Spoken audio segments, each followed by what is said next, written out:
Good afternoon, everyone. I welcome you all to the next session, panel discussion on investing in real estate as an asset class. I'll request the panelists, Mr. Mahesh Somani ji, Mr. Prashant Chopra ji, CA Vikas Jain ji, Mr. Aryant Parekh ji, and our moderator, CA Arun Kumar Agarwal ji, to kindly come up on the dais, please. Hello. I'll start with formal introduction of Mr. Mahesh Somani ji.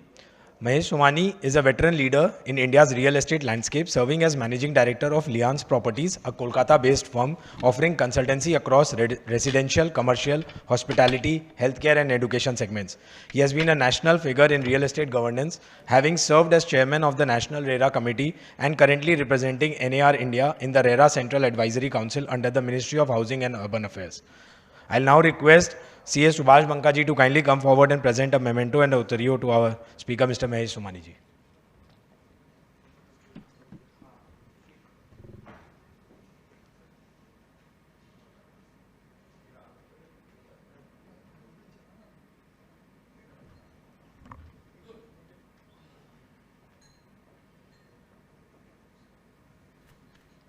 I'll request everyone to kindly give a round of applause.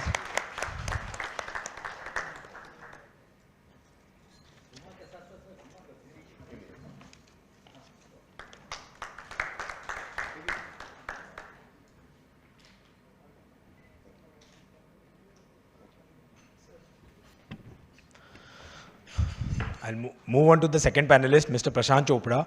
Mr. Prashant Chopra is an accomplished real estate leader with over 12 years of experience, currently serving as director at PS Group Realty Private Limited, a respected name in Eastern India's real estate sector. He has played a pivotal role in steering the company's South India operations since 2003. An ardent entrepreneur and visionary, Prashant is dedicated to elevating PS Group Realty's brand to global prominence. I request everyone to kindly give a round of applause and welcome the speaker, and I'll request CA Nitesh Morji to kindly come up and present a memento and a uttario to our speaker.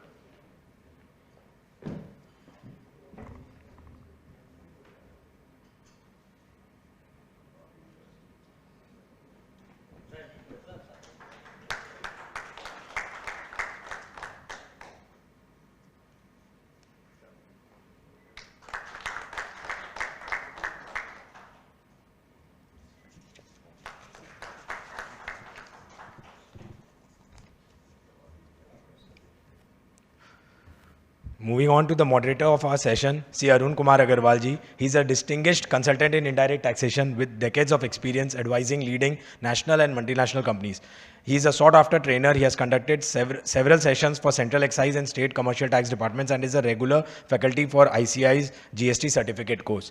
With this, I request everyone to kindly give a round of applause for our moderator and request C. Nagarmal Agarwal ji to kindly come forward and present a memento and a uttario to our speaker.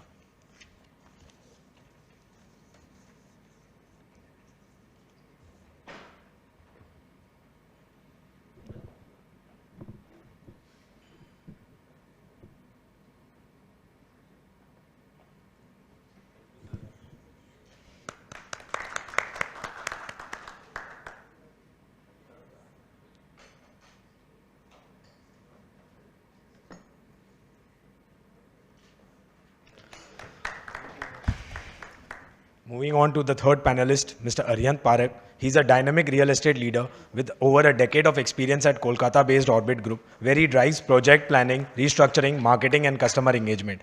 He's a master in finance from Cass Business School, London. He combines global academic insights with deep local market expertise to shape Kolkata's evolving skyline. I request CA Krishna Tribrewalji to kindly come forward and present a memento and uttario to our speaker. I request everyone to kindly give a round of applause and welcome us.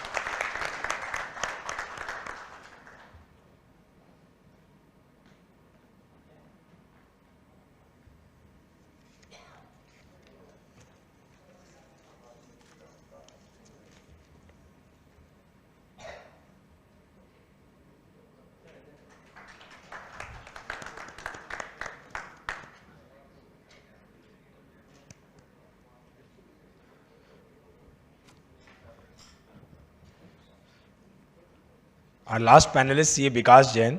CA Vikas Jain is a chartered accountant and a company secretary with over 17 years of experience in direct tax advisory and litigation. He is currently a partner at Pricewaterhouse & Co. LLP. He has previously worked with Deloitte and KPMG.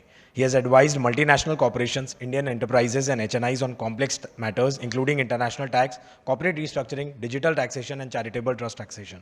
I'll request CA Mahadev Agarwal ji to kindly come forward and present a memento and uttariyu to our speaker. And I'll request everyone to kindly give a round of applause.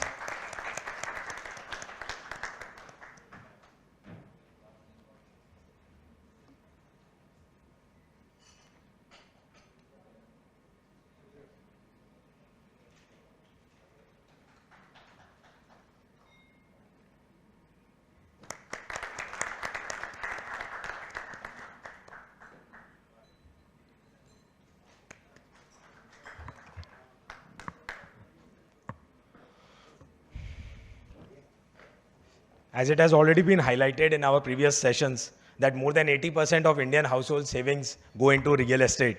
With these words, I'll request C. Arun Kumar Agarwal ji to kindly take the panel discussion session forward. Thank you.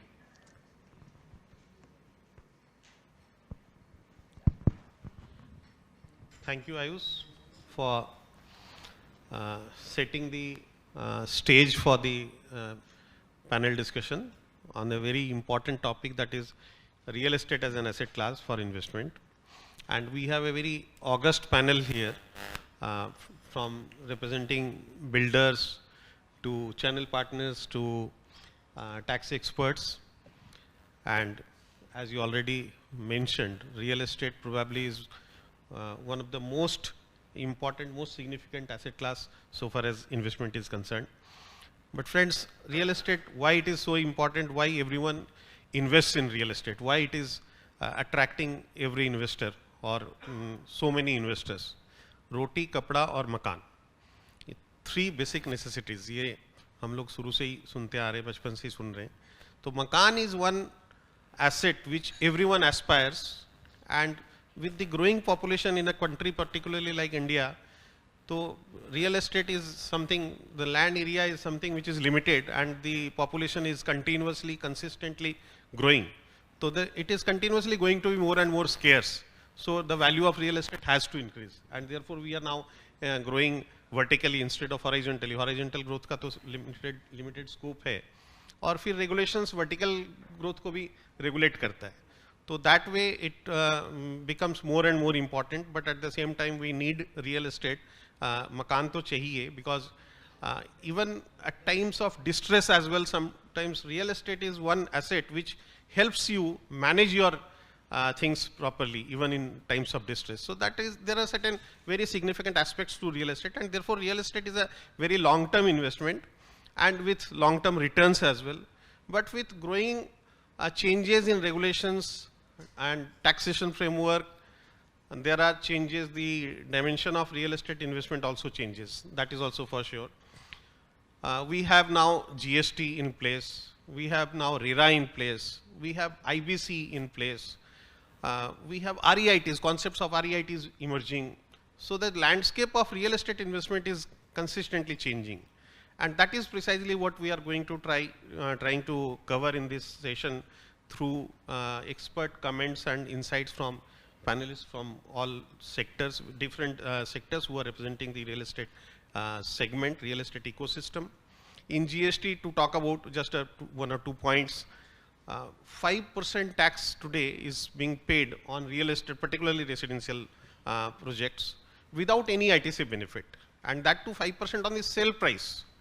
Earlier there was no tax payable on real estate, but now subsequently Supreme Court said that when you are selling a particular project during construction, so tax will be payable. That means when you are constructing from prospective buyers, that means you are providing construction service, and therefore to value this 5% on the sale price, which includes obviously land prices as well.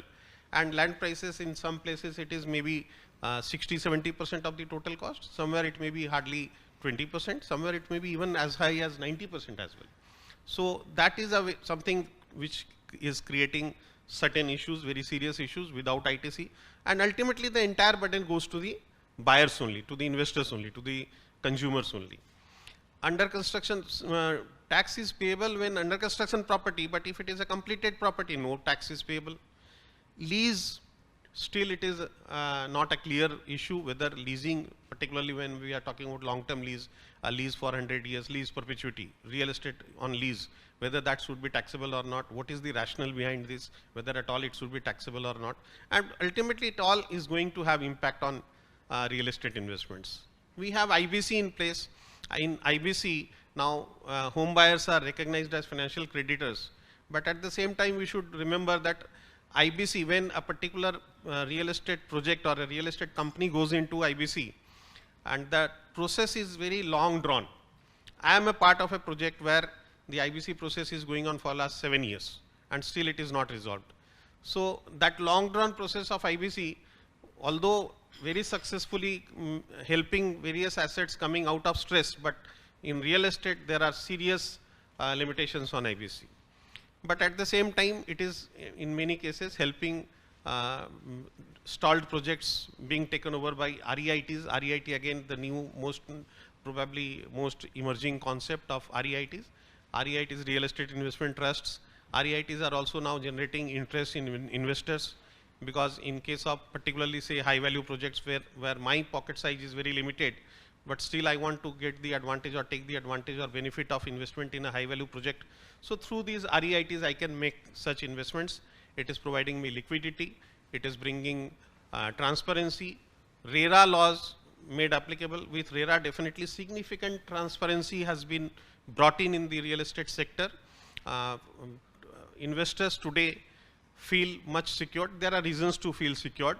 Maybe, of course, if I talk about from my experience in this particular part of the country, in particular in our state, probably RERA awareness is still not that much as compared to other states. But wherever in most of the states where it is already, it has created awareness, investors are feeling very secured so far as real estate projects are concerned. Stalled projects issues are to a great extent, in many cases, getting resolved with RERA. So friends, with this changing paradigm in the landscape of real estate in the sector, let us try to understand what are the various nuances of real estate investment, how in real estate still is a most important asset class for investment, and what are the various, what are the perspectives of various builders and channel partners and tax experts. We will go through that one by one. So I would start with, we will have friends 4 rounds of questions for each panelist. So, and each round we will have around 15 minutes. Ayush कितना time है अपने पास? Time as per schedule है ना? So that means 15 minutes each round. So each panelist will get 3 minutes in each round. So I would request you to please try to stick to that timeline. But ठीक है, half a minute there, here and there will do. Rajesh ji का भी मैं वो देख रहा था presentation, तो strict adherence to guidelines, but यहाँ पे पैनल डिस्कशन में वो जो टाइमलाइन का है, अध्ययंस तो चाहिए बट स्ट्रिक्ट उतना नहीं भी हो तो चलेगा. 3 मिनट का 3.5 मिनट चलेगा या 2.5 मिनट हो तो most welcome. And I would require help from someone. Ayush you are there ना? 3 मिनट में एक मेरे को रिंग चाहिए. Whenever any speaker starts, 3 minute के बाद में just give an alarm. Correct? तो I would start with first round. Prashant, I would like to start with you. From your perspective, how has investor interest in real estate evolved over last, say, 5 years or 10 years, especially in residential versus commercial sector?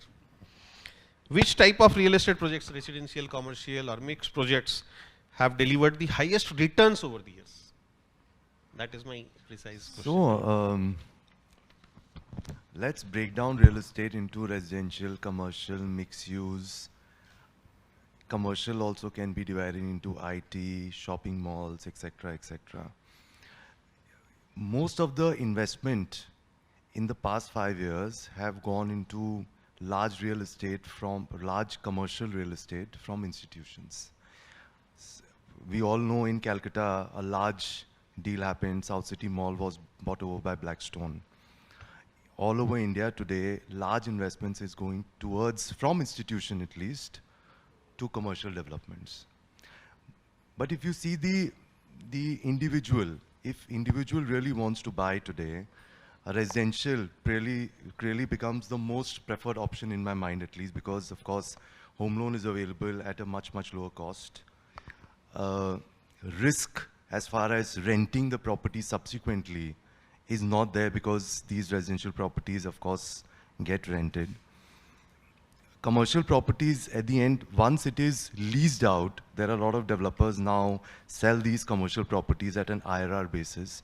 Those, of course, attract some of the investors also, who understand real estate right now, because the return in these commercial IRR-based products is much higher. A residential project or a residential flat subsequently gets rented out, and you get maybe 2 to 4% return on the residential, other than the appreciation. So in say 10 years back or 15 years back, if you bought an apartment, today the value of those apartments have maybe increased by 2 times, 3 times. Of course, if you put it on rent, those rental, you've got some money back.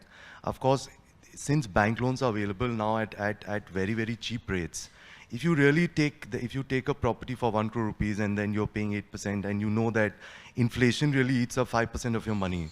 So practically on a total basis, maybe you're paying only 3% interest here, but your property price is locked and the property appreciates. But having said that, commercial, from institutions at least, residential and commercial, people who understand real estate more, they would really prefer a commercial which has already a tenant, so that you get a return which is much higher. A new time investor, of course, would prefer a residential property, and maybe over the years they might build up their appetite to buy more commercial property, because once a commercial property is not leased out, there is a large risk you carry, because then you have to pay maintenance, which is very high. As far as residential property, of course, your risks are much lower. So in that way, I think that depending on where you are in your investing journey, a first-time investor would prefer residential. A third-time investor might invest in a commercial IRR-based. A 10th-time investor might start looking at investing in land, maybe. An institutional investor mostly invests in large developments. So, and your next part of the question was? Yeah, maximum returns. Maximum returns. Yeah. I think so maximum return I've already covered. Okay. Indirectly that is covered. Now taking clue from Prashant's points, Arihant, I would like to come to you. What are the biggest mistakes that a first-time investor, he was talking about first-time investor versus matured investor. So what are the biggest mistakes a first-time investor quite often does? What are the top 3 things an investor should evaluate before selecting a project for investment, according to you? First of all, thank you for having me on the panel. Uncle, like I said, real estate, like Prashant Bhai said, real estate depends upon which stage in your life are you, or at what stage of your investing cycle you are in. Real estate majorly is an emotional decision. So once a person is looking to invest into real estate, he needs to very well rationally decide whether he is doing it as an emotional investment or as a practical wealth creation investment. I think the major mistake that a person, usually a first-time investor, makes is to differentiate whether he's making an emotional investment or he's looking to make a return out of it. Because if it's an emotional investment, then a lot of other decisions takes a more primary role compared to just the monetary return out of it. I think that, like you said, the top 3 decisions or the top 3 aspects that a person should look into is, first, the most important part in real estate is the location. It's always location, location, location. I think the most important factor is for a buyer or an investor to decide is which location that he's investing into, is to understand the future potential and the future prospect of that particular location where he's intending to invest. What is the demand and the supply in that locality as well, and that location. So that is one of the most primary factor. Second, he needs to be very cautious about his financial planning, because of course real estate is a long drawn process. Investment into real estate is also a long drawn process. And if someone's making an individual investment, then the liquidity or the disinvestment into that real estate property itself can also be a time consuming process. So they need to be very cautious about their financial planning, and not just think as a short term, and understand the entire financial involvement and be completely fully dedicated into it. And the third most important point is to understand where he's investing. There's an organized sector when it comes to real estate. There's an unorganized sector as well. The products or the projects offered by unorganized sector will always be much cheaper than an organized developer. So they should be very cautious about where they are investing in. Just everything or whatever that's cheaper may not be always the best possible options. They should be cautious about where or which brand or which developer they are investing with, what is their delivery history, and also be very cautious about the security and the legal part of the particular project as well. So very intelligent insights we got from both Prashant as well as Aryant in terms of whether the nature of the investor, first time investor, institutional investor or a matured investor, and the project is commercial or residential, different aspects of commercial properties, residential properties. Aryant came out with various factors to be considered. Now I would come to Maheshji, because Aryant said that location of the property, builder's reputation, history, delivery history, and so many other aspects. Now, you being a channel partner, catering to or taking care of both builders as well as the investors. So how do you assess the long-term viability of a project beyond the brochures and the promotional pitches? Beyond the sales pitches, the main part of the project is sustainability over the years. Because there are very few builders in Calcutta or again in India, even very few architects are there who build such kind of design part which are sustainable in nature, energy efficient designs are there, very low carbon footprints are there. These are very much important in terms of long-term assessment of the project, because post completion of the project, the important part is air, water, sewage, drainage, electricity, maintenance, and whatever the association is doing and whatever the amenities you are using it. So these are important part while taking care of the project. And at most important is the happiness index of the buyers. At last, how much the buyers are happy about the product of the developer. Definitely locations and everything is important. One more important part is the configuration of what unit is being purchased. Because what is relevant 20 years back may not be relevant today, and what is relevant of the configuration may not be relevant 20 years afterwards. Because consumer preferences are changing so fast. If you see in Calcutta also, the places like, high-end places like Baliganj or Alipur or Bypass, where people used to, 15 years, 20 years back, people used to buy 1,500, 1,600 square feet of 3-bedroom apartment. Now everybody is asking for 4,000, 5,000 square feet of an apartment. So those apartments 20 years back built up will not be available. Even half of the prices, resale values are not there even. And even the new apartments are coming up with the double of the prices are still selling very fast. So the configuration is very important. What plays configuration role after 20 years down the line in terms of the consumer preferences are important. And definitely the good brand to look at, and the assessment will be only from the sustainability and maintenance part of the story. That's very much important. Very good point made by Maheshji. In fact, to complement the points raised by Prashant and Aryant, as far as changing trends in the consumer practice preferences in the industry, requirements with the changing environment you talked about. Maybe I can just refer to like projects or properties in Bada Bazaar area in Kolkata. There are properties which are around maybe 70, 80 or 100 years old. Still people are staying there, but they are looking at comforts and shifting to other places. And today the trend is in Mumbai particularly, we can see that after 20, 25 years or maybe maximum 30 years, they are talking about or thinking about redevelopment. So that is the trend coming in. So that means after 25, 30 years, they find the property has become dated. So they need changes, the amenities, the facilities in terms of even requirements Just for that matter. Just to add that, what the builders kind, PS Group and Orbit, why they are placing so much of time, energy and money on planning and design part of this story. Correct. That's very much important. Very true. Because good plan is half sold basically. Correct. So that's why they are focusing on very much of the planning and design part of the story.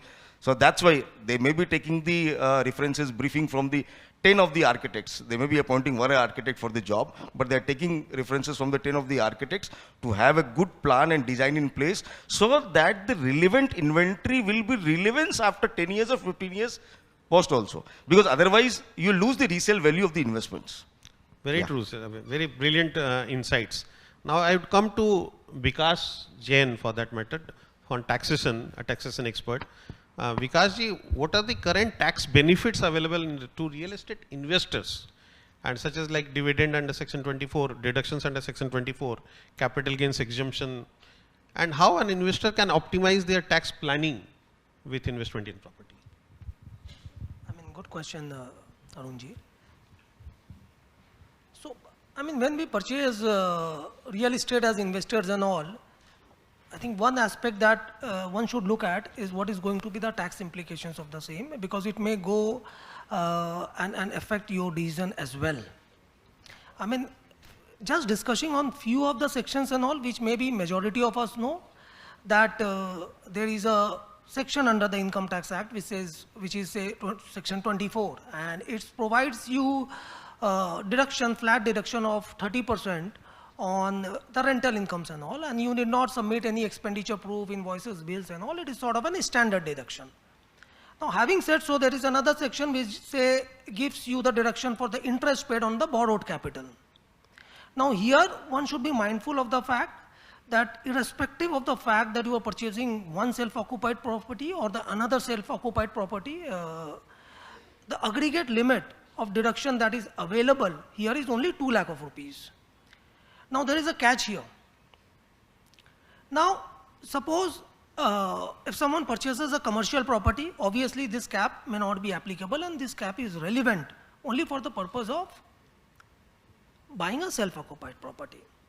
Now, there are other deductions which are like, suppose if you are selling a long-term capital asset or you are selling a residential property, and you have, when you compute that what is going to be the taxability based on such transfer and all, there is an avenue available or there is a deduction available under the provisions of the Act. It says that if you apply this consideration and all in the purchase of any other asset, then there are specific sections like section 54, 54F, 54EC and all, subject to certain conditions and or timelines restrictions and all.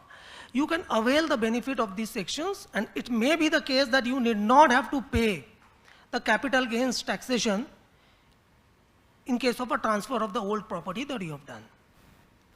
Now, these are few of the deductions and all that I spoke, but the second part of the question of Arunji was more important, and as to how to optimize, and I would just use the word instead of optimize as to what are the safeguards available and what are the safeguards that that we must see while taking a decision of purchasing a property and or selling a property as well.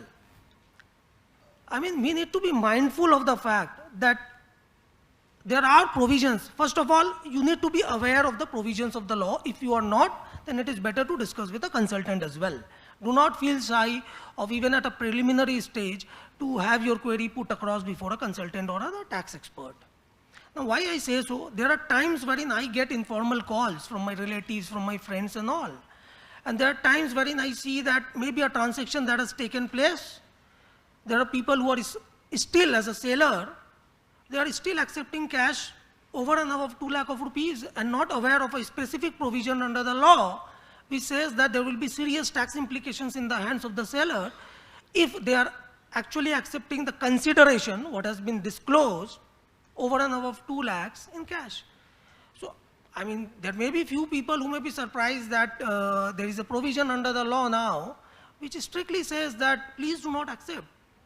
Now coming to another point, even though you are purchasing a property, there is a specific provision under the tax law which says that, and we all are aware that let us purchase the property at stamp duty value.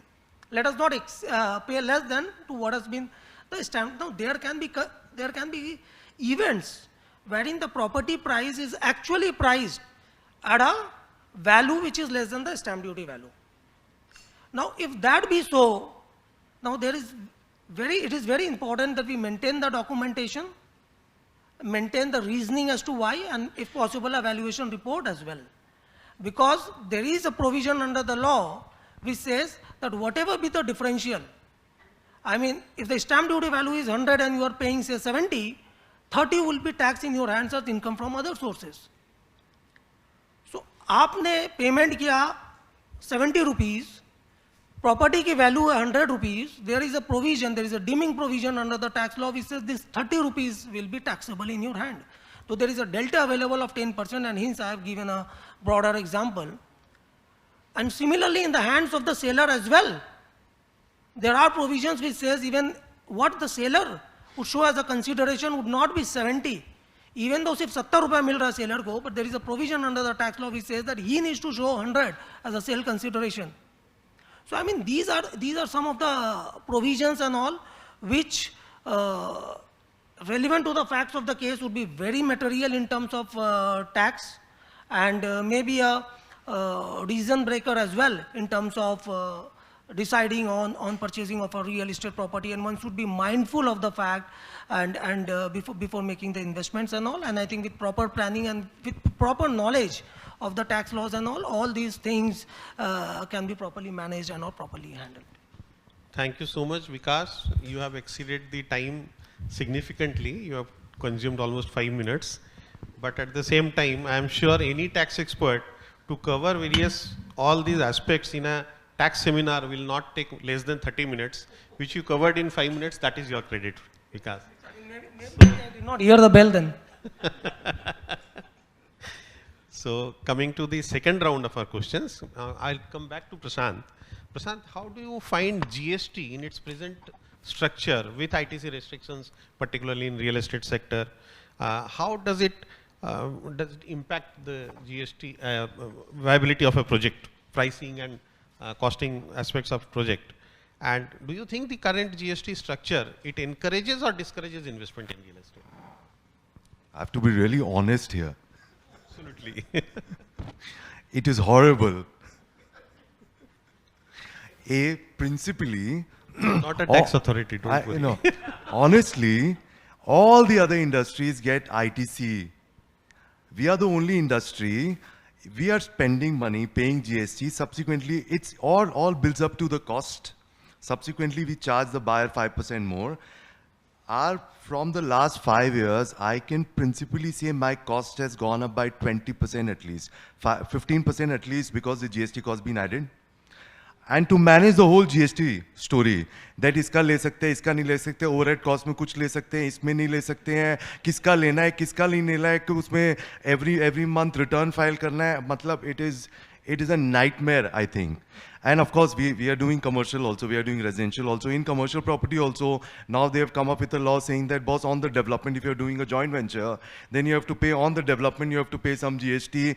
I mean, it is confusing. Of course, it is just adding to cost. Subsequently, the buyers, of course, you will not make a loss. So, of course, the cost goes up for the subsequent buyer. So, honestly, if you just make it simple, I mean, that's all we want. And if GST, if IT is available for other industries, I think we should also get. I think the buyers will be benefited. Think about, you want to urbanize all of India. Residential is the primary source of urbanizing, and you are just increasing the cost for everybody. I mean, really something needs to be done about that. So that's my take on GST. Thank you for finishing within the time, but with very good, honest insight on the tax implications on real estate. You agree that GST has made the real estate sector difficult to sail through. That's very honest confession from your side, I would say. Now, I'll come back to Arihant now. Arihant, RERA has been implemented. With RERA in place, with so many changes in the requirements and compliances, how does it affect your approach to project planning and timelines, etc.? Uncle, to be very frank, I'll say that RERA has been made a big hue and cry about RERA. I think RERA is majorly bothering people or developers who are fly-by-night developers. Mostly organized developers like Prashant Bhaiya with PS Group and all the other developers being there. We were, to a very large extent, decently organized. RERA is majorly bothering people or developers who are not organized. Although it's brought a lot of clarity and a lot of kind of a sustenance in between a local and a organized developer. So of course, it defines a fine line as well for all of us who are investing so much into systems. But RERA is, of course, a more buyer-centric law. It has, though it has implications on us, it has made life easy, much easier for us as well. With the 70% amount of money that has to be kept in the bank for the completion of the project. So the financial sustenance and the entire planning for the project or the completion of the project is very well streamlined. Of course, that's there. It has brought a lot of transparency to the buyer as well as from the developer's end as well, because it was very difficult for us to explain buyers what exactly is a carpet area, what is a built-up area. But with all the entire definitions coming into place, it has brought a lot of clarity for to the buyer as well as to the developers as well. The entire process of closing the deal has become more streamlined. There is a lot of parity across different cities of the country as well in understanding the different nuances and the nomenclatures, because a lot of real estate nomenclatures were area-centric and geographically centric. But with RERA coming in, that there are a lot of clarity that has come in there as well. But to be very frank, I think the organized developers or the developers who are already following systems, it has not brought a big change or has not affected our planning or our operations to that extent. But of course, by fly-by-night developers, of course, it has brought a huge change and a huge burden on them. Friends, I think Arihant deserves a round of applause. He has very candidly said that it does not really affect people like us, because those who are already into organized sector, who are... Actually, it's a boon in disguise for us, because all the unscrupulous developers who would spoil our name, now they are out of the system. So at least the good developers who are doing great work will get recognized. Absolutely. That again deserves a round of applause, another round of applause. That, see, day in and day out, we are hearing about news from northern region of the country that so many stalled projects, so many developers facing penal actions from the RERA authorities and from various other courts and all due to various non-compliances. So at least from that angle, we are fortunate that we are in this part of the country where more organized people are there into this sector, catering to the needs. Yes. So I think Prashant Bhaiya will also agree to us. I think Bengal is the only place where we have the minimum number of stalled projects. I think, and the minimum number of RERA cases filed by consumers. That is so precisely that I think that's a big thumbs up to Bhaiya and all of us as well. We should clap for the builders community for that matter for in our region. Now I'll come to Mahesh ji. Now post RERA, post GST, how do you find the approach of the clients has changed? How do you advise them? Are they more concerned about the documentation, title clearances, etc.? How do you guide your clients to balance the risk and post RERA and post GST?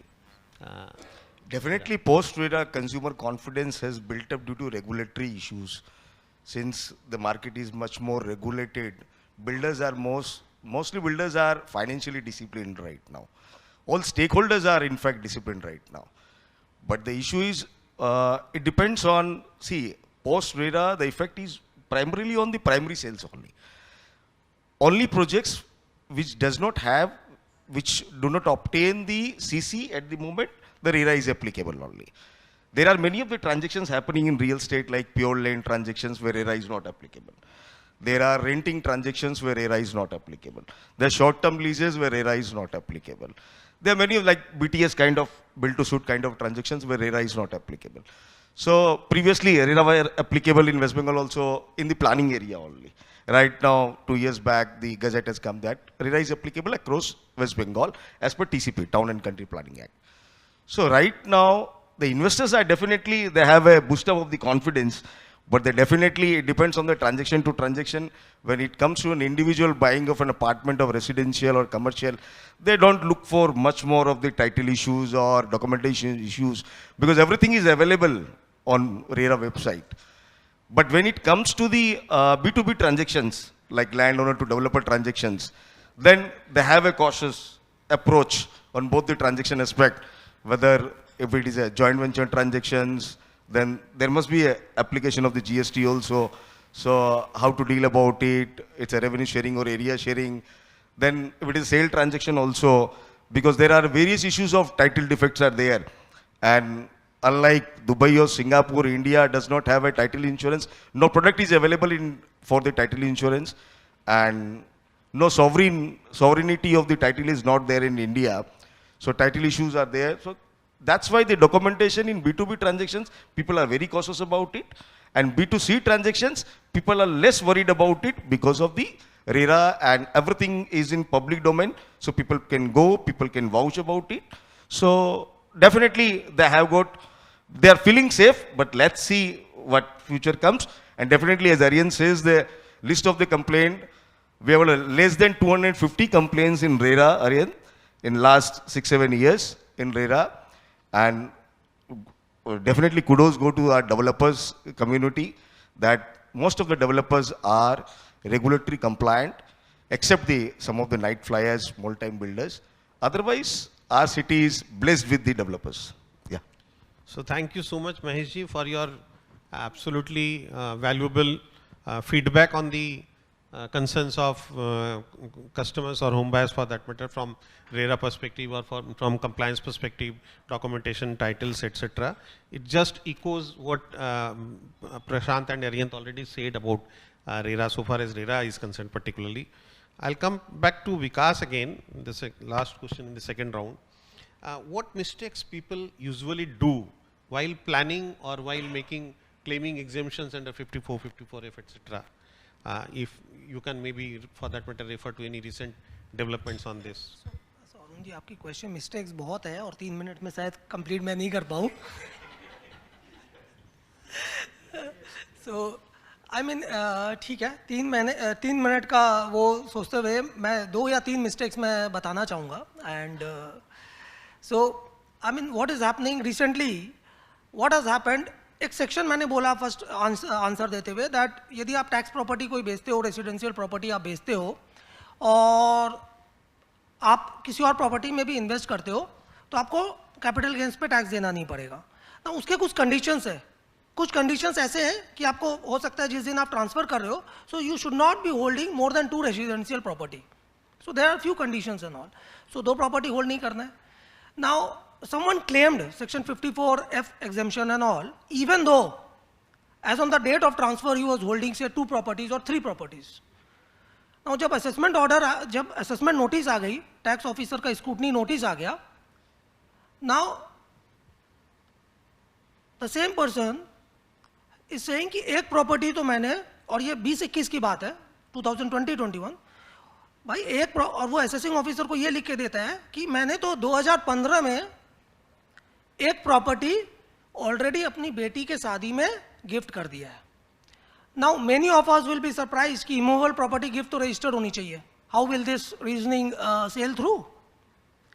Now this is a case which is in public domain and this was the argument put forth by the litigant. And again another point was that he thereafter immediately and all registered the property in the name of his married daughter. He also entered into a Stridhan agreement between the married daughter, her husband and himself and all. So all this was done, and obviously during the assessment stage things were disallowed, but finally he was lucky that maybe the recent tribunal, Hyderabad bench, has given a ruling in his favor, considering the provisions to be benevolent and not doubting that under the Hindu laws and all there are oral gifts happening at the time of marriage and all. But just an after thought, may be आप इतने lucky नहीं हो और department आपका case entertain नहीं करे ये बोल के कि it is nothing but an after thought.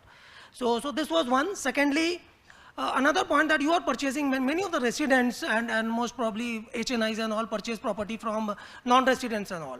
हो सकता है वो किसी टाइम में इंडिया में रहते थे, but currently their status is of a non-resident. Now property India में है, 2 करोड़ 3 करोड़ की प्राइसिंग एंड ऑल है, हमें खरीदना है. And unfortunately they may not be aware of the provisions of the law. They are deducting TDS, जो कि 50 लाख के ऊपर की कोई भी प्रॉपर्टी में काटनी पड़ती है, under section 194 IA of the income tax act, जो कि 1% का TDS बताता है.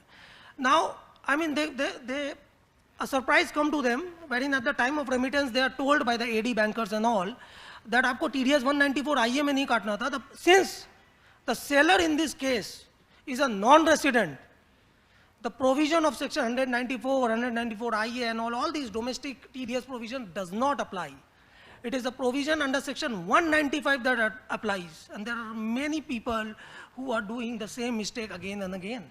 I mean, now there is a catch, and वो catch ऐसा है कि अब जो payment हमें करना 195 TDS में जो payment करना उसमें TDS कितना काटना है, gross consideration में काटना है, even though बैंकर्स काफ़ी बार बोलते हैं कि तुमको ग्रॉस कंसिडरेशन में टीडीएस काटना है, even though there is a supreme court ruling which says जो नेट कंसिडरेशन है, जो नेट इनकम है, उसी में आपको टीडीएस काटना चाहिए. So these are few of the challenges and all. If I have 30 seconds of time, I can add another one. I don't know if I have skipped my 3 minutes. Please continue. So another. So I mean, this is the downside of having a tax consultant here, and thanks to some of the questions which Arunji is also raising, because there are too many nuances and all. Third is maybe applicable to most of us. हम एक property बेचते हैं और सोचते हैं कि may be आज property हम नहीं खरीदेंगे, कुछ सालों बाद खरीदेंगे, तो इस अमाउंट को कैपिटल गेन्स सेविंग्स स्कीम में डाल देते हैं, which gives you a very nominal return. And eventually, there are cases wherein after a couple of years or when the timeline is nearing and all, the person who was a seller who has taken the benefit and all eventually feels that he does not want to invest in another property, just leading to a lot of cash blockage and all. So if it is a thought through process to put money under the capital gains scheme, and the decision factor is not only tax, it would be really helpful. So thank you, Vikas. Arun ji, मेरा इनसे एक भूल का ही एक question है. Please. कि एक चीज बताइए, यदि कोई कैपिटल एसेट ही नहीं है तो ये क्या भूल है उसके ऊपर कैपिटल गेन का टैक्स देना?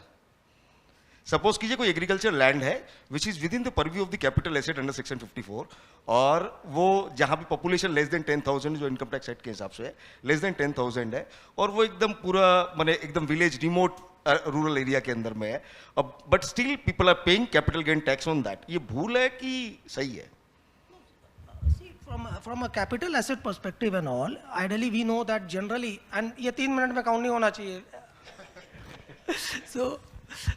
So I mean, see, generally it's a revenue receipts which is taxable, and capital receipts are tax exempt. Having said so, if specifically brought into under the law, tax law and all, by specific provisions under section 224, then even if the capital asset, any income generating through that, would be taxable. So this is the primarily high level logic with respect to taxing of capital assets under the tax law. That why capital asset gets taxed, because the receipts are capital receipts, but there are specific provisions under section 2, read with section 45 and all, that specifies it. Now coming to your agricultural land, I think it is a vexed issue currently, and there has been cases as well, wherein even if the agricultural land has been sold, section 56 has been attracted, right? So there are considering section 247 की एक reading किया जा रहा है, capital asset 214 की reading किया जा रहा है, एंड देन सेक्शन 56 की रीडिंग करके there are rulings which are not in favour of the taxpayer as well, which says that agricultural land even though may not fall under the capital asset definition and all, and specifically carve out, but for the purpose of the residuary clause and all, the taxation is getting invited, and there is a litigation, and I think unless we hear from the higher courts and all, I think this matter is not settled. Thank you. So the biggest mistake that is coming out is lack of planning, to be precise. Now coming to the third round, Prashant again, with Pradhan Mantri Awas Yojana, or for that matter such other incentives for economically weaker sections by the government of India, governments in this sector, affordable housing being incentivized. How do you see the viability of affordable housing sector for that matter, and what role do you see the builders playing to make this attractive? So, till the time the government doesn't play a larger role to urbanize India, it is very difficult for the builders to play. Clearly, if commercial property has an ITC available, if the government wants to promote low-cost housing, ITC should be available so that it reduces the cost for the individual buyer then.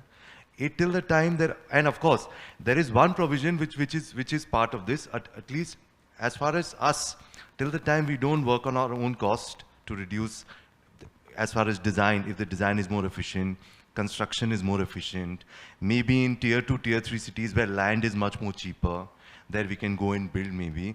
All these aspects of course need to be taken care, but the reason I think a lot of builders are not looking at that as an asset class to really build, because of course there is a cost is very high, velocity of sales are quite low in that aspect, and maybe if the government increases the total, if the value of the asset maybe 1 crore रुपए का अगर flat, अगर इसके अंदर आ जाए। यहाँ पे 50 लाख रुपये का फ्लैट, 50 लाख रुपये का फ्लैट कहाँ दूर जाके बनाएंगे, वो बिकेगा ही नहीं हम लोगों के लिए। तो एक प्रैक्टिकल सिचुएशन ये है कि if they increase the value that कि 1 करोड़ रुपये का फ्लैट या 1.5 crore, depending of course of the city, may be यहाँ पे 1 करोड़ रुपये का फ्लैट, हम मेरे को लग रहा है बॉम्बे में जाके मे बी 5 करोड़ रुपये का फ्लैट या 3 करोड़ रुपये का फ्लैट इस स्कीम में आ जाना चाहिए, ताकि 1% GST लगे, ITC उसको मिल जाए, कॉस्ट रिड्यूस हो जाए। Otherwise it is honestly it is become very expensive for us to build, have at least a decent 10% margin or a 8% margin even if you want to build something like that. So of course from the government we need something. For us to, of course, we need to think about हम क्यों नहीं करते हैं, क्योंकि लगता है कि at the end of we are still in business, so we want to have some margin in business. But maybe in say in Chennai, when I was doing every development, 10% you have to build for EWS. So so the government has made it mandatory, but having make it mandatory, of course you have to build. So you have to, if you have to get a sanction, then you have to build something for EWS. But honestly, if you don't add certain things to us, it becomes a cost.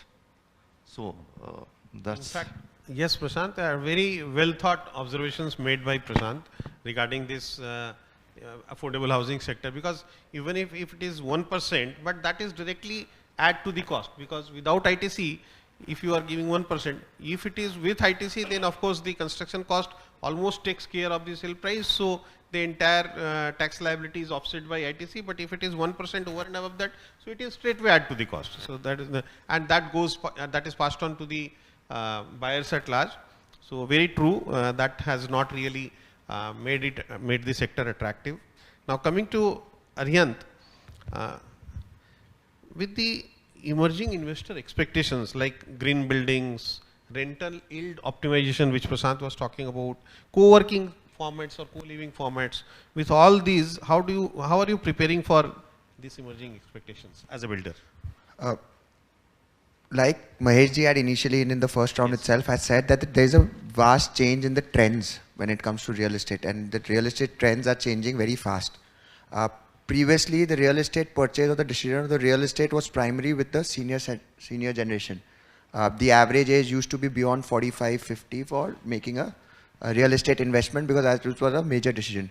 But now it has kind of inculcated to a much lower age group as well.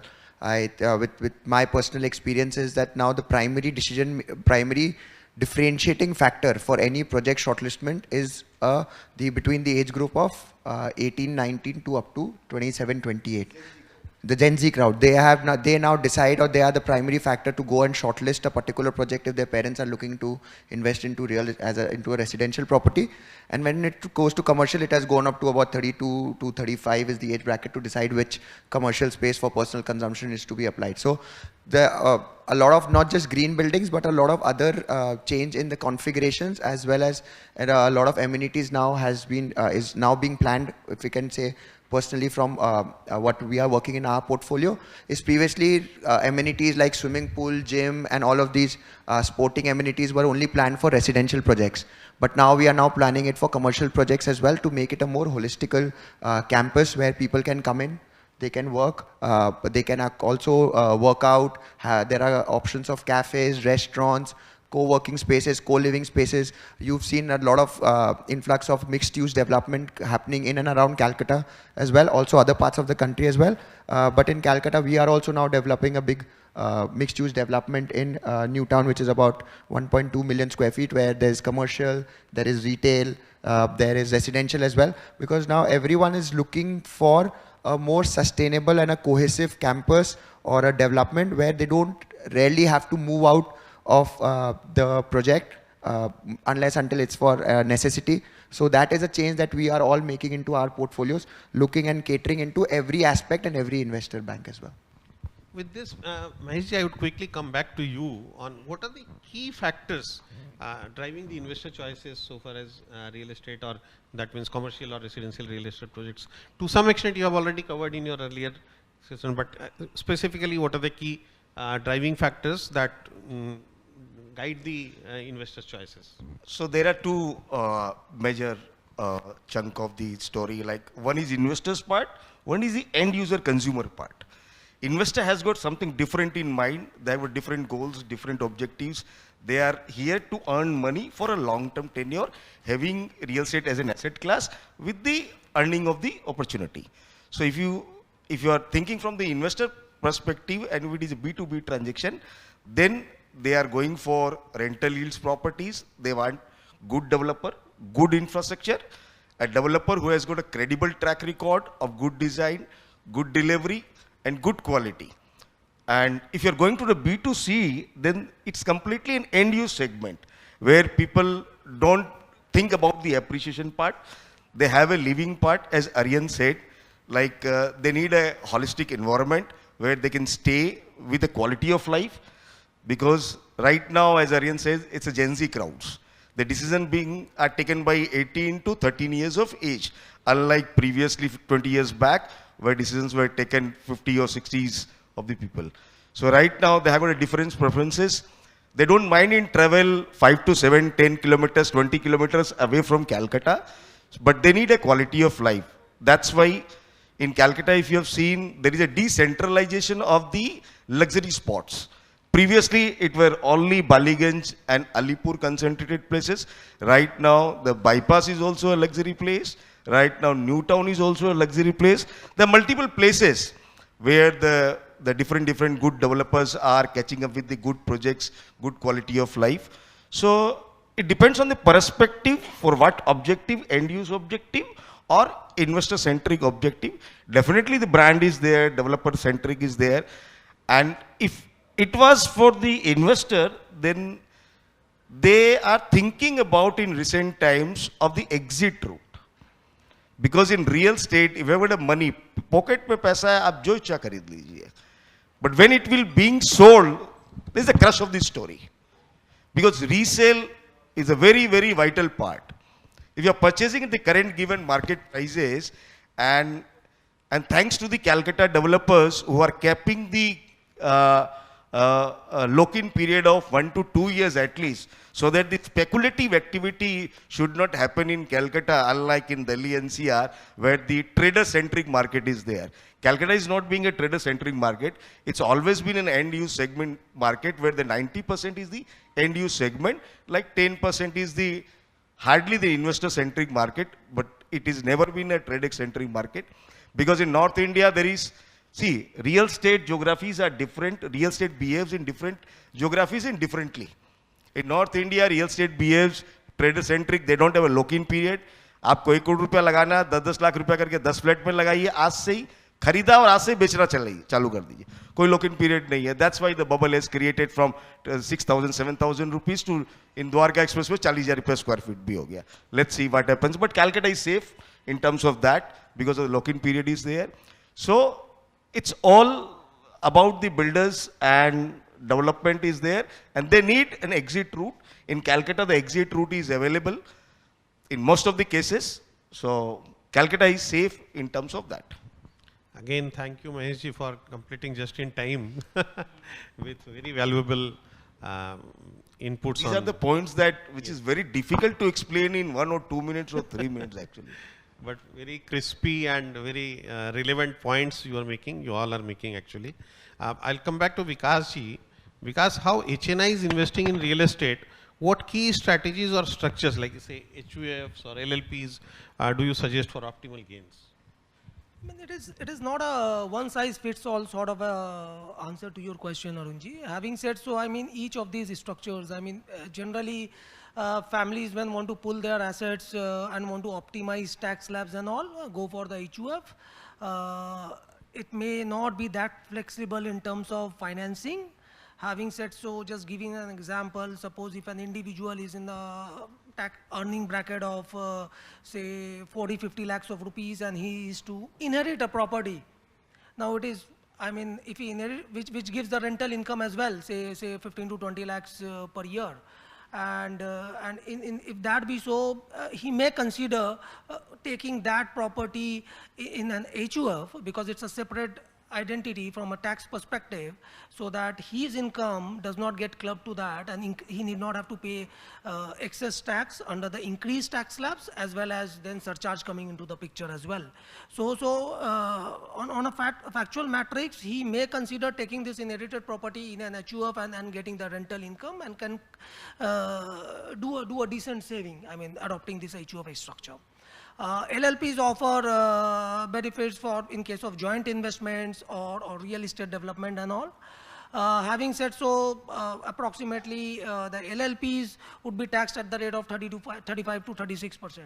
So it comes with a flat tax structure. Having said so, there will be flexibility in terms of financing and all. And I think FDI is also now allowed, subject to certain conditions here. Third would be the trust structure, wherein it gives robust succession planning and adds to privacy as well. And what we have seen recently is that some hybrid structures wherein a property is there in HUF, and then which in turn gets settled through a trust route.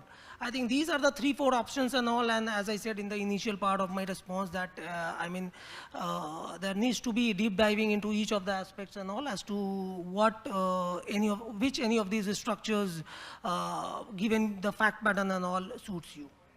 Okay. Thank you so much, Vikas. Again, this time completing just well within your time. Now coming back to Prashant, REITs, let's talk about in the 4th round, let's talk about REITs. Now with REITs gaining momentum, the concept of REITs becoming popular, how are you aligning your projects with the REIT standards, and how do you see what is the potential for investors in this space? So I think it's a great tool to really anybody to invest in commercial real estate. Today you will get A-grade office space where Infosys, Wipro are tenants, and you can really, at a fraction of a cost, you get fractional ownership. You get liquidity because you can subsequently sell the shares of the because they are listed in the stock exchange right now. You get rental income because these REITs have to, I think every 6 months they have to give away 90% or 80%. I think Arunji might be able to tell us more. But as a tool, if you want to invest in real estate, like earlier we would want to invest in gold, so we only had hard assets. But now there are paper assets available which are traded in the stock exchange. So when you want to divide your asset classes, you want to invest in stock market, your own business. You want to invest in real estate, maybe real estate. Of course, if investing in real estate where you want to buy an apartment, maybe, of course, that costs you registration. You have to put it on rent, maintenance. You have to keep maintaining, etc., etc. Where vis-a-vis if you invest in RET, which means that you have fractional ownership of a great asset. You have no matha pachi to do with the asset. You don't have to think about kisko tenant karna hai, nahi karna hai, usko manage kaise karna hai, etc. Everything is taken care by the developer who's managing the asset for you. And there are great developers who are managing these assets. So Brookfields is managing now also. So as an investor, for an investor, I think it's a great thing. Which means that for us as developers, which means that if you're ready to put in money, we must have these kind of vehicles available, maybe in Calcutta also, where you put large asset that we create, put in RIT and have fractional ownership. आज मैं या तो आपको सब कुछ बेच दूंगा, मेरे को चाहिए मैं 50% रखूँ अपने लिए, और मे बी फिर फ्रैक्शनल आज के दिन में मैं वैसे कर नहीं सकता, बिकॉज अगर एक कंपनी उसको like cyber hub in Delhi. Today, of course, it's held by DLF only, but today if they want to really list it as an REIT, I think everybody would want to rush and buy, because CyberHub they have all the large assets of DLF right now, from all the shopping malls they hold, all the IT parks they hold. Subsequently, of course, in Calcutta also, of course, nobody has done it, but I think that first mover, whoever does it, I think will, if of course, they will have a great brand. Of course, all these large assets you can build and put it here, and of course you will have fractional ownership, and of course, if you're getting rental yields, so I think everything gets covered because REIT is such a strong tool. So of course we are looking at making something like that. But these tools are available already listed in the stock exchange. So anybody who wants to really today invest in real estate, go today on Monday and buy a REIT, and you know that all the assets you bought. So that means we need to align our projects with REIT requirements, but yes, it's a boon for the investors. Now, coming to Aryant, now from purely wealth creation perspective, what advantages do you see in investing in an REIT for that matter? I think most Or of the direct property? most of the points have been covered very well by Prashant Bhai itself. Is the advantage of investing with REIT is first diversification is the major advantage. Is that you have your foothold when it comes to residential as well as warehousing, commercial, retail. So that ways, of course, the diversification is a major advantage in terms of wealth creation. Second, liquidity is a major advantage because it's traded on the stock exchange. So the liquidity factor, which is a major deterrent when you take a physical, invest into a physical unit, the resale becomes might be a time-consuming process, but with the REIT being there, as it's being regularly traded, so liquidity becomes a major factor. Third is, of course, when everyone has their own financial planning and their financial constraint. So if you don't want to invest a major chunk of your finances into the real estate sector, but only want to still get a taste and a feel of how the wealth creation happens in real estate, I think REIT is the best way, because even with a small amount, you can get a taste of how every asset class in the real estate bracket works. So I think in a major sense, REIT in itself is a major advantage, depending on what school of thought that investor belongs to. So very good inputs again from Prashant and Aryan both regarding liquidity, regarding transparency, regarding fractional ownership in premium properties. With this, Maheshji, as a channel investor, as a channel partner, do you really see growing interest in the investors towards REITs, or how is it? How do you find it competing with the traditional real estate ownership? When we interact with the investors, basically they have different objectives in place. If someone has got a short-term goal or short-term objective, REITs kind of a mutual fund, or it's a kind of equity kind of an instrument where you can buy it, you can trade it, you can sell it. It's a liquid, definitely you can diversify into different portfolios of. But there are restricted portfolios in REITs. Only the rental yield properties come under the REITs only. Otherwise, recently the SEBI has given their norms that SME REITs can be formed within 50 CR only. But you have to play only rental yield properties into that. Other properties will not come. So whole plethora of real estate is not coming into the REITs basically. Number one. So if you have an objective of a short term, definitely you can trade over the REITs. But what we believe that real estate is a touch and feel factor. Real estate is only the real estate asset, and it's an emotional subject, it's a sensitive subject, and everybody wants, hota hai na, mere ko meri property mere aankh ke samne chahiye. So they wanted to have, if somebody has got a long-term objective of purchasing real estate for a tenure of, since real estate is a local subject, it's for a long-term subject. If for the 10 to 15 years or 20 years down the line, then you should invest into the real estate physically. That's we advise to them. That's the better idea, because if you go for the return size also, the IRR part of the REITs also, the historical returns what we've given is 6 to 7% hardly, and the appreciation of the property is approximately 2.5% to 3%. So alongside you are getting 9 to 10 percentile of the return only, whereas in mutual fund you will be getting 12 to 13% or 14%. I'm bearing some of the REITs of Mindspace or some of the REITs where they have given some handsome returns. Otherwise the normal historical returns are there. Otherwise, if you are buying for a land for a long-term purpose until you can have a handholding of upkeeping of that asset in place for a longer period, then you can have a multiple of the multiplier returns of 10 times or 20 times in long run of 20 years. So we are not so much of aggressive on the REITs at the moment, because the investors, see, investors wants returns. Simple. Paisa lagaya, paisa chahiye. Simple. So whether it, because REITs have a very obstacle kind of returns there. There are only below the 10% benchmark is there only. So people are going for, like there is a fashion, everybody knows that, ki koi bhi zameen kharid raha hai, like developers, this kind of big developers who are purchasing the land, some of the investors are coming into the land, they are buying the land and giving the back-to-back joint venture to the developer. The IRR is much more faster. It's around 23-24% plus IRR. Per annum IRR is coming. So people are used to invest, HNIs are used to invest in that kind of instrument rather than the REITs.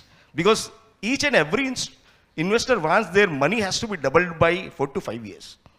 So you want to double your money, REITs is not the option to go for that. Yeah, definitely, it's stable, it's regulated, it's definitely professionally managed, multiple geographical allocations are there, multiple asset class allocation amongst real estate is there, but definitely if you want to go for a return kind of a thing, then these are different options are available into the market. Yeah. Okay, that's great. So really, it depends on at what point the investor is. If you're a first-time investor, second-time investor, fifth-time investor, a strong investor who understands land, who understands the subject properly. You can't really, आज आप एक बच्चे को बोलोगे कि एक bet ले लो land का, वो तो समझ नहीं पाएगा. Or maybe the idea, of course, has to be that if you're the first time, then you have to think about how to reduce risk. Once you step up your ladder, and of course, then you want to play a risky game, because say you want to invest, of course you want to diversify your wealth into maybe gold, in maybe mutual fund, in debt. So in debt will give you only 6%. A liquid asset will give you 6%. So practically, if you're wanting to build a portfolio, so some risky assets, like Mahesh is saying that these are very risky assets, but you know that the good developers you will make 24%, but you want also liquidity. And these are illiquid assets that people who buy land for, maybe they have to be invested in land maybe for 5 years, 6 years. So till the time you will not get back your money. So really it depends on as a journey, as an investor, where you are today. So, yeah. So yes, we definitely have different perspectives for different aspects of any particular issue or transaction for that matter. The strategy of investing in REITs for that matter, whatever we discussed with this, because the last question for the session, the last round, last point, 1 minute question to you. Do you see any significant upcoming changes in the income tax law regarding which an investor should prepare for? I don't need 1 minute as well, because the answer would be no, because we cannot be aware of what are going to be the upcoming changes. So just adding, yes, there have been few policy recommendations that have gone, and the expectations as to what sort of a changes or some of the recommendations. I mean, just two, if I can simply put here, would be, one would be with respect to the deemed rental taxation on unsold units held by the developers as a stock in trade. I think a developer who has kept ready a property for sale and not for rental, it actually does not make any sense to tax the property at a deemed rental value if the same is not being able to sold. I am aware that there is a cooling off period of 2 years, but having said so, I think there are some changes required here. The second point would be with respect to section 56, income from other sources, which taxes, even if the payment, a genuine transaction has happened at a less than a stamp duty value. I mean, when you go to purchase a property through a bank auction, you do not pay the stamp duty value. The property value can be less than the stamp duty value. Now you cannot come and say that I will tax the purchaser the differential amount. I mean, this is pretty harsh, and I think there should be some provisions under the law which acknowledges these genuine transactions, and necessary changes are definitely required on these lines. So friends, with this, now we come to the end of this particular panel discussion, with some important takeaways from the discussion, starting from, yes, as we discussed, RERA coming into place. This has helped the industry being more transparent, and it has added to the builders' confidence, who are obviously into organized sectors, and buyers' confidence from the perspective of they are getting things transparent, transactions transparent, projects transparency, compliance transparency. With GST in place, as we discussed, that it has made things little complicated, and ultimately the burden is being passed on to the investors. With IBC not very much helpful so far as resolving the stalled projects issues are concerned.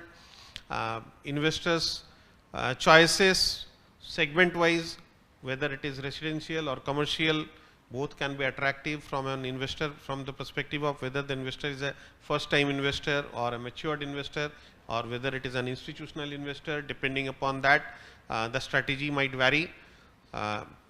Trends are changing. With changing trends, builders are also aligning their projects to meet the requirements, needs or tastes of the investors.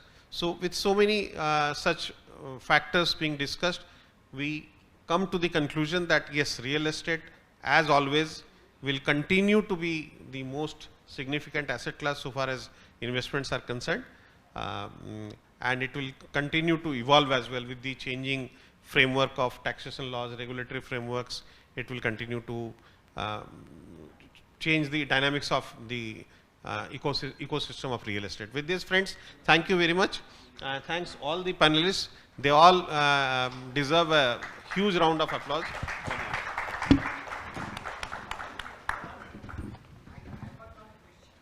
Questions? Okay. I'm sorry. In fact, I should have invited one or two questions as well. Yes. Thoda louder, sir. Mike. Sir, recently held by the Supreme Court, if you are the registered owner of the property, it's not going to prove that you are the real owner. Other documents you have to do. Can you guide what are the documents? Anyone? I'm not getting the question, please again. See, recently Supreme Court has held that if you are a registered owner of a property, it is not your proof of real ownership. You need some other documents. What is that? It's already in the... Conveyance has been done, registered conveyance has been done, the title has been transferred. Right, but then say it's not a final conclusion. You need some other documents. I think I have read a little about Yes, it. yes, sir. I think as much as I am aware, of course, I would request you to further get a more informed knowledge. As much as you would need the copy of the agreement for sale as well. Even though previously just the conveyance was a proof, but now I think you need a copy of the agreement for sale. Correct. You need a copy of the money receipts of the payments that you've made as well. You have to show an entire history of the entire transaction or the journey of the transaction just that has happened, be it with a primary sale or a secondary sale as well. Just a deed of conveyance will not be a proof, but I would further again request you to speak to a legal person and he'll be able to direct you much better. I could just share this from what I am aware. Because this will be a problem for everyone. In fact, if I understood properly or if I could follow this properly, I think the issue was that if you have got a property registered in your name, that itself does not suffice to prove your ownership. Yes, so sir. your ownership will be established still with some other relevant facts. Yeah, like so what are those? The journey, correct. That's whether the title was clear with the vendor who has transferred or who has conveyed. That means he is talking about the defective title ownership. Correct. Passed on. True. So that will depend upon the other documents. It's about defective title passed on. Yes. It's Supreme Court has held. When the highest court has held. See, we need to study the entire case study. What is the actual case study? But he is talking about the defective title pass on. Correct. If defective title pass on, that does not mean that if anybody got registered, मेरे नाम पे मैंने Qutub Minar register करा लिया तो मैं मालिक नहीं बन गया. I have to prove myself. Yes, whoever has sold me that he is the bona fide owner of that property and he has got a right title interest into the property and he's transferred the bona fide title to me. I have to prove that. That's a defective title उस ownership. Case में क्या था कि मैंने purchase किया, फिर मैंने जब सेल किया, वहाँ पे डिस्प्यूट अराइज हुआ. तो आई सेड कि भाई ये तो मेरे नाम से रजिस्टर्ड है. So there the issue was and the court said that आपके नाम से रजिस्टर्ड है, that does not suffice your, it does not establish that. Yes, correct. That is the issue. Any other? Yes please.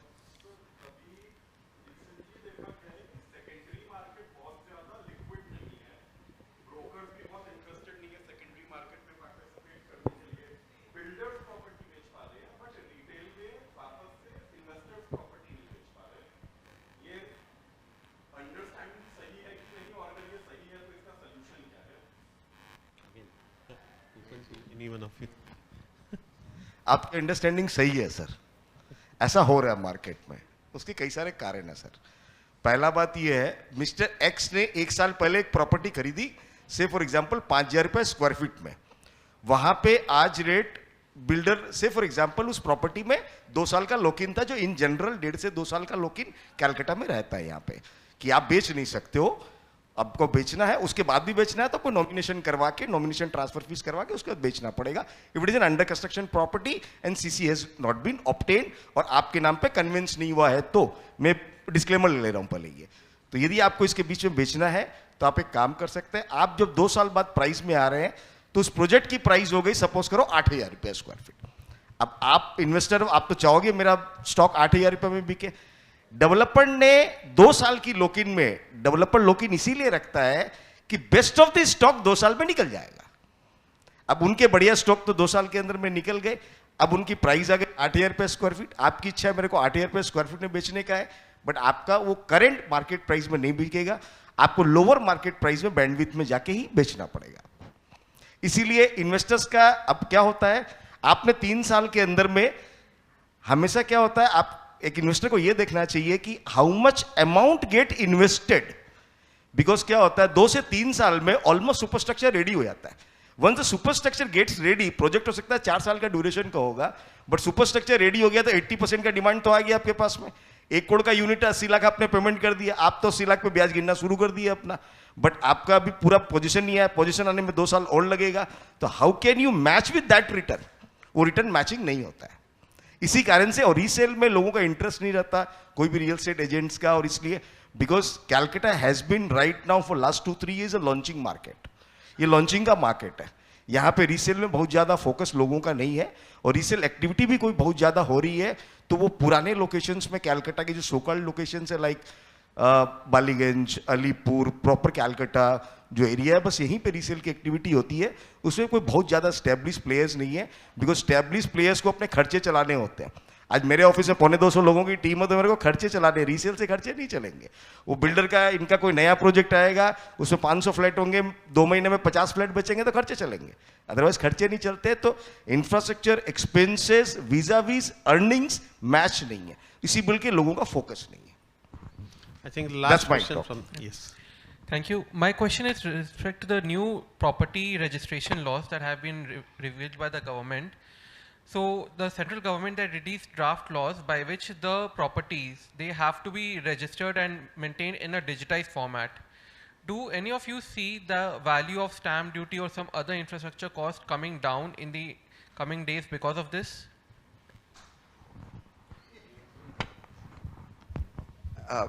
To be very frank, I don't think, personally, that's my personal opinion, I don't think that's being a more primary factor for them. There's a digitization part to reduce the stamp duty. Because stamp duty to a very large extent, again, is a geographical decision that the state government has to make. Whatever had to happen, we would, of course, the state government had given a concession of 2% on the stamp duty for a duration of 2 years just post-COVID. But now they have just taken it back. So personally, just on the basis of the digitization aspect of it, I don't think any lever, though we would be very happy because that would of course have a positive impact on the end user as well as the investor's mindset. But I don't think any change happening on that front. And I think more than stamp duty, if that happens, great, but I would prefer a more clarity on the GST front. That would make life easier, and real estate, the ease of doing business into real estate will also be much better. On the flip side, just one thing to add. On the flip side, दाम बढ़ेगा तो नहीं क्योंकि इतना पैसा लगेगा इस digitization करने के लिए? Actually नहीं, पर actually जो इनका question था कि title, that somebody sold and the title was not clear, etc. If digitalization is happening, at least your title is clear, that you know that ownership lies with you for your apartment or your land, etc. And there are so many things which fraud happens on every level. At least if you know that your property is yours and somebody is buying from you, at least there is clear title being passed on. So I think it is a great initiative, nothing to do with stamp duty or GST, etc. But as an overall scheme of things, ease of doing real estate transaction becomes it's very easy to do it.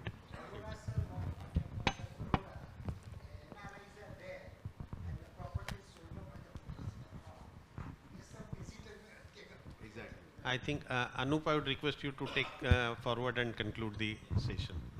Thank you.